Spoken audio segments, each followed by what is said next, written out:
দর্শক, আমি এখন দাঁড়িয়ে আছি আশুলিয়ার ডিপিজেড এলাকায়।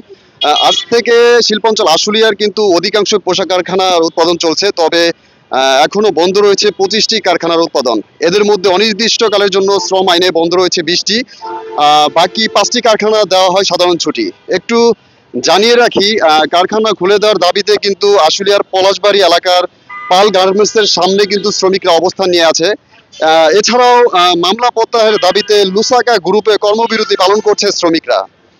র্যাব, পুলিশ এছাড়াও সেনাবাহিনীর সদস্যরা কারখানার প্রধান ফটকগুলোর সামনে অবস্থান নিয়ে আছে।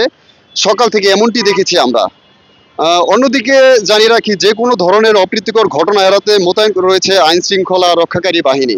অ্যাকচুয়ালি একটা প্রতিষ্ঠানের কোম্পানিতে যারা আমরা চাকরি করি, একটা লোকের উপরে একটা ফ্যামিলি ডিপেন্ড করে। সুতরাং একটা কোম্পানি যদি কোনো কারণে লুজার হয়, বন্ধ হয়ে যায়, তাহলে এর প্রভাব পুরো ওই ফ্যামিলির উপরে পড়ে। সুতরাং আমরা সবসময় চাই যে একটা কোম্পানি সবসময় সচল থাকুক এবং কোম্পানির উন্নতি হোক। আর কোম্পানি ডেভেলপ হলেই কিন্তু এমপ্লয়ি ডেভেলপ হবে, এমপ্লয়ের ফ্যামিলি ভালো থাকবে, দেশের উন্নতি হবে। আসলে আমার কাছে যেটা মনে হয় যে তারা যে দাবিগুলা নিয়ে মূলত মাঠে আছে, এগুলো আসলে তাদের কোনো দাবি না। এটা হচ্ছে তৃতীয় কোনো পক্ষ আমার মনে হয় যে সুবিধা ভোগ করার জন্য মূলত এই কর্মকাণ্ডগুলা করতেছে। এছাড়া আর কিছু আমি দেখি না।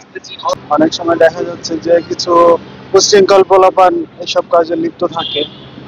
টোকাইরা দেখা যাচ্ছে যে হয়তো খুব বেশি না, এরা হয়তো 8-10 জন, এরাই বিভিন্ন জায়গাতে ভাঙচুর এগুলো করছে, যারা ফ্যাক্টরির সঙ্গে সংশ্লিষ্ট না কিংবা এরা চাকরিও করে না, জাস্ট একটা অস্থিতিশীল করার জন্য এইসব পরিস্থিতি তৈরি করতেছে।